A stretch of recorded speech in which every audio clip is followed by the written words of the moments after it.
Welcome to Kenton Teaches. Enjoy the video. You begin by installing the trainer and verifying it matches your Osu. Client, because mismatched versions break features.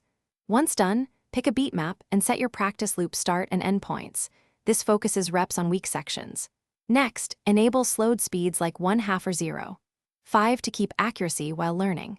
Make sure to run a quick audio and input latency calibration so hit timing is reliable, which prevents bad habits from forming early on. You now switch into focused repetition. Start with variable speed progression, 0. 5 then 0. 75 then full tempo, so you retain rhythm and accuracy as difficulty rises.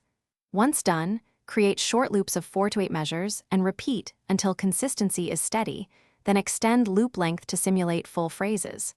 Make sure to enable the hit error bar and replay overlay so you can visually inspect timing and aim. Reviewing slowed replays helps you understand why you miss. You finish each session with a few full-speed runs to test transfer of learning, and record session stats so progress is measurable over time.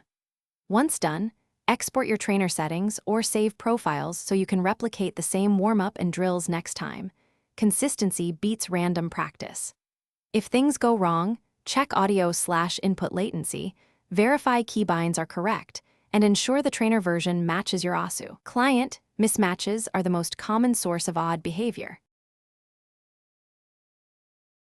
Thanks for watching. Please subscribe if this video was helpful.